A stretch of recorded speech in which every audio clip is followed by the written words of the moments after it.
शिव महापुराण की कथा कहती है, महाराज पूर्णिमा का जो चंद्र है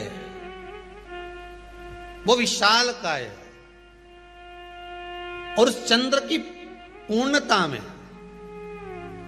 हमारी अभिलाषाएं भी पूर्ण हो। आप आस्था चैनल के माध्यम से जितने लोग कथा सुन रहे हैं, फेसबुक यूट्यूब पर जितने कथा सुन रहे हैं और कुबेरेश्वर धाम में जितने कथा सुन रहे हैं, आप में से कितने लोग हैं जो पूर्णिमा का व्रत करते हैं? जो माताएं करती हो जरा हाथ उठाइए। पूर्णिमा का व्रत जो करती है, करते हो ना आप लोग? रखिए याद। अब पूर्णिमा के व्रत में आपने कई बार किताब पढ़ी होगी पूर्णिमा की, या आपने व्रत किया होगा, या पूर्णिमा का व्रत आप धारण करे होगे, तो उसमें पूजन कौन से भगवान की होती है? पूर्णिमा के व्रत में किस भगवान की पूजन होती है? तो कहा पूर्णिमा के व्रत में केले के खंभ लगाकर पूर्णिमा का जो अध्यापन होता है, पूर्णिमा की जो पूजन होती है, उस पूजन में शंकर और पार्वती की पूजन की जाती है, शिव और नारायण की पूजन करी जाती है, शंकर और पार्वती का स्मरण किया जाता है। किसकी पूजन होती है? शिव पार्वती।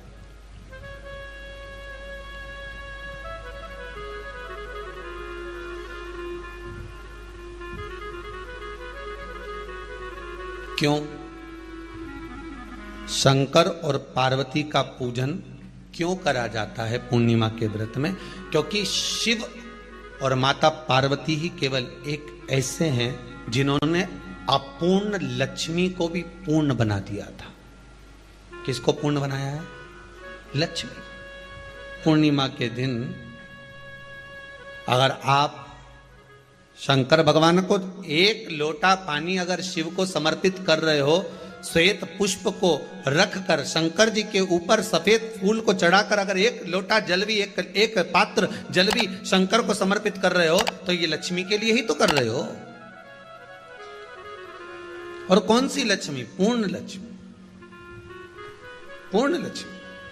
आपको पहले भी कथा में कहा, एक बार भगवान विष्णु के सामने लक्ष्मी मैया ने बहुत तेज स्वर में कह दिया था, नारायण, दुनिया के लोग आपका नाम जपते हैं, दुनिया के लोग नारायण नारायण कहते हैं, दुनिया के लोग आपका भजन करते हैं, पर सत्य मायने में कहूं ना तो मेरे बिना दुनिया के लोगों की नहीं चल सकती। मेरे बिना दुनिया नहीं चल सकती, संसार मेरे बिना नहीं चल सकता। भगवान विष्णु ने कहा, ये तो गलत है लक्ष्मी आपका कहना।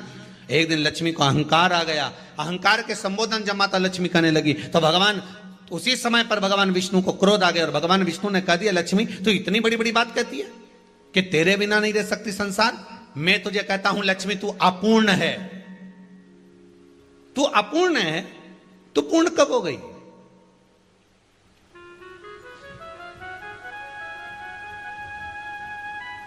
तेरी पूर्णता कहां हो गई? लक्ष्मी की आंख से आंसू बहने लगे। आज आपने मुझे अपूर्ण कहा है। आपको मालूम है आप मुझे अपूर्ण कह रहे हो? आपको यह ज्ञात हो रहा है आप मुझे अपूर्ण कर रहे हो? भगवान कहते हैं, हाँ लक्ष्मी, मैंने तुझे अपूर्ण कहा है। अपूर्णता का मतलब आप जानते हो ना?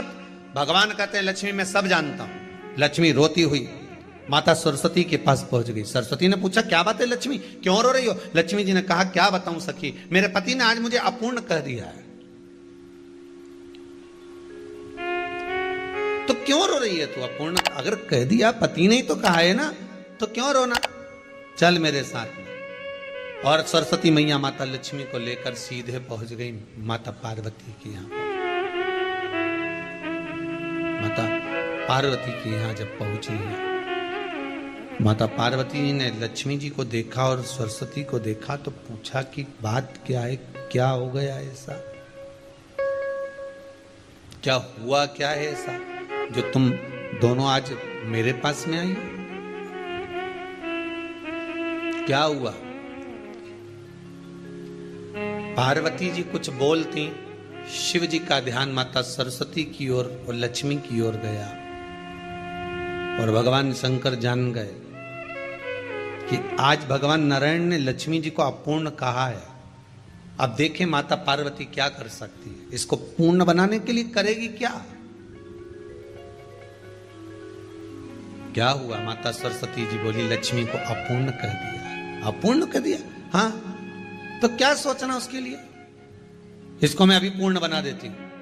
माता जगत जननी पार्वती ने गोदी में विराजमान गणेश जी को उठाया और उठाकर लक्ष्मी जी की गोद में दे दिया। ले लक्ष्मी, आज से तू पूर्ण हो गई। लक्ष्मी, आज से तू पूर्ण है। गोदी में जब तक संतान नहीं है तो नारी को लोग अपूर्ण समझते हैं, पर माता पार्वती जी ने संपूर्ण ब्रह्मांड में एक सिद्धता प्रदान कर दी कि अपने गोदी के लाल को, अपने गोदी के पुत्र को माता ने लक्ष्मी की गोद में देकर लक्ष्मी को पूर्ण बना दिया। वो दिन कौन सा था? पूर्णिमा का दिन था। पूर्णिमा के कितने व्रत होते हैं? बोलते जाओ, जरा जल्दी जल्दी बोलो। पूर्णिमा के नारियों को, स्त्रियों को अखंड सौभाग्य के लिए